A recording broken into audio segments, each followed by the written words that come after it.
Okay, I'm gonna speak on spiritual warfare and winning, and I'm gonna start in Psalms 1, verse 1 through 3, and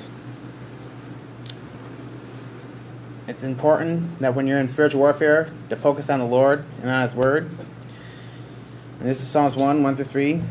Blessed is the man who walks not in the counsel of the ungodly, nor stands in the way of sinners, nor sits in the seat of the scornful.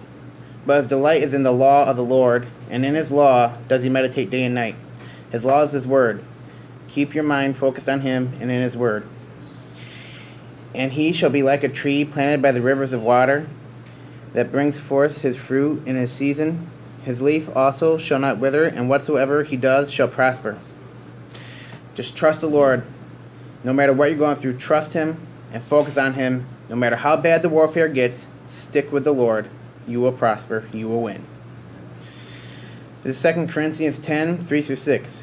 For though we walk in the flesh, we do not war after the flesh.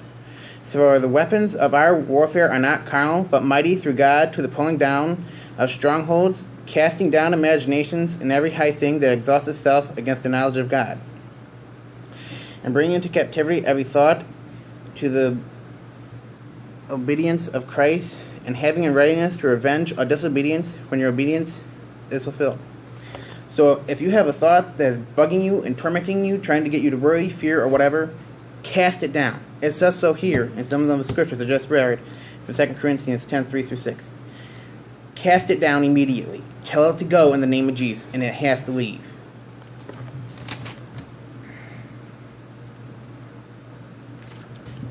It's Romans 8, 5 through 10. For they who are after the flesh do mind the things of the flesh, but they who are after the Spirit, the things of the Spirit. For to be carnally minded is death, but to be spiritually minded is life. So anything that carnally minded that pops in your head, immediately cast it out. If it's not from God, if it's not of God, cast it out.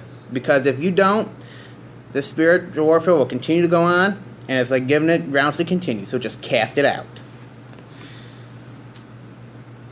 Because the carnal mind is enmity against God, for it is not subject to the law of God, neither indeed can be. So then they that are in the flesh cannot please God. But you are not in the flesh, but in the Spirit. If so, be that Spirit of God dwell in you. Now if any man have not the Spirit of Christ, he is none of his. And if Christ be in you, the body is indeed dead. No, the body is dead because of sin, but the Spirit is life because of righteousness. So, the body is dead, it's flesh. We have Christ in us, so we are alive with him in us. And as long as we have him in us, we can and will win.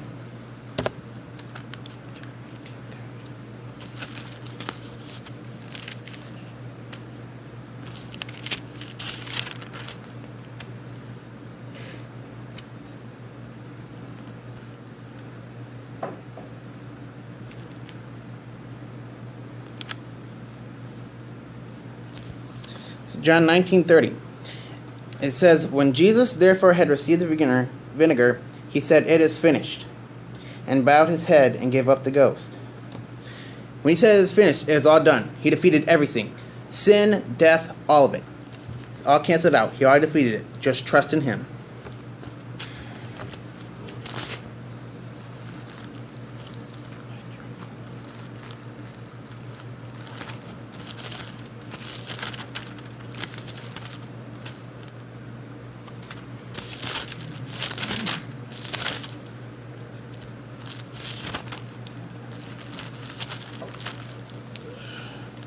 This is Psalms 121, 1 and 2. I will lift my eyes into the hills from whence comes my help. My help comes from the Lord, which made heaven and earth. Call out to him. I don't care what is going on, call out to him. No matter how bad the storm seems, call out to him. He will hear you. He will answer you.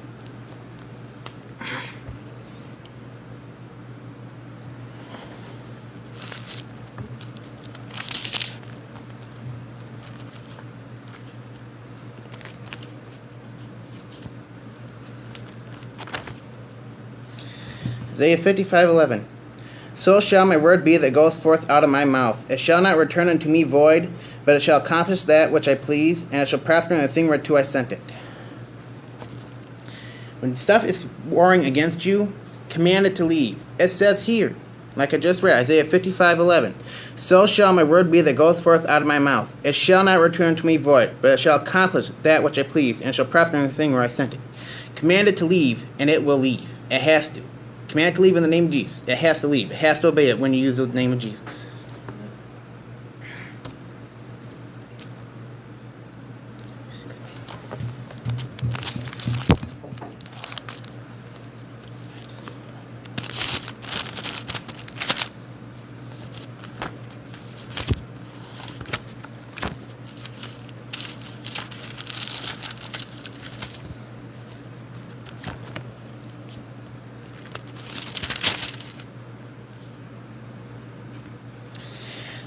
Matthew 16:19.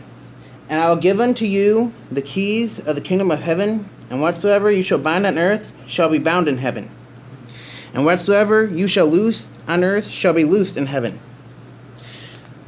When things are warring against you, bind it in the name of Jesus. We bind it on earth, he is bounded in heaven. He will back us up. God has already taken care of everything.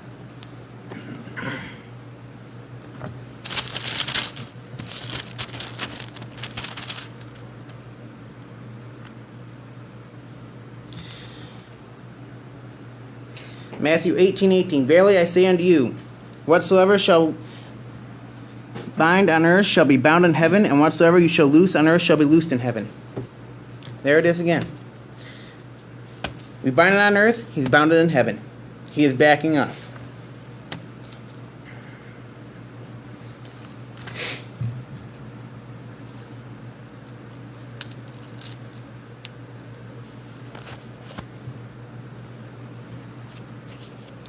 This is Isaiah 55:8-13. For my thoughts are not your thoughts, neither are my ways, saith the Lord. For as the heavens are higher than the earth, so are my ways higher than your ways, and my thoughts than your thoughts. For as the rain comes down, and the snow from heaven, and returns not thither, but waters the earth, and makes it bring forth and bud, that it may give seed to the sower, and bread to the eater, so shall my word be that goes forth out of my mouth. It shall not return unto me void, but it shall accomplish that which I please, and it shall prosper in the thing whereto I sent it. For you shall go out with joy, and be led forth with peace. The mountains and the hills shall break forth before you into singing, and all the trees of the field shall clap their hands. Instead of the thorn shall come up the fir tree, and instead of the briar shall come up the myrtle tree. And it shall be to the Lord for a name, for an everlasting sign that shall not be cut off. So if you're having thoughts of doubt, worry, fear, anything, those thoughts are not from him. Those are carnal thoughts. Cast them out. They are not from God. So cast them out and call upon the Lord.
Alright.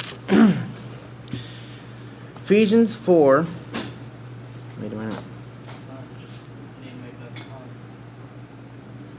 Ephesians 4, verse 8. Wherefore he said, when he ascended up on high, he led captivity captive and gave gifts unto men. Fear can be captivating. It can try to take hold of your mind and get you to focus on that. Well, I'm telling you right now, it can't, because it says right here that he took captivity captive and gave gifts unto men. So if it tries to take you captive, all you got to do is remind it, it can't, because God is bigger than it, stronger than it, and is already taking it captive.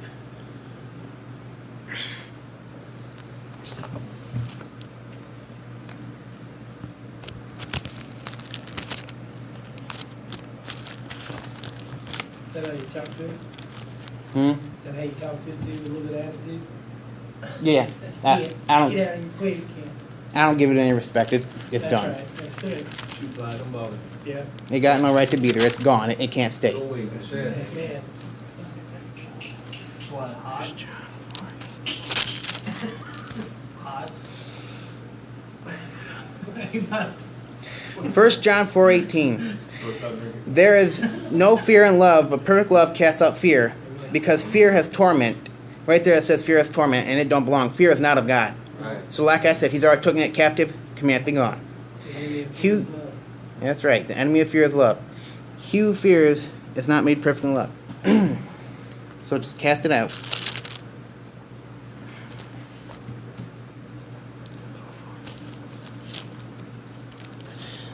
This is 1 John 4:4. You are of God, little children, and have overcome them, because greater is he who is in you than he who is in the world. That's why it's right there. God is in me. He is greater. And I have won. So do not buy the lie of the devil.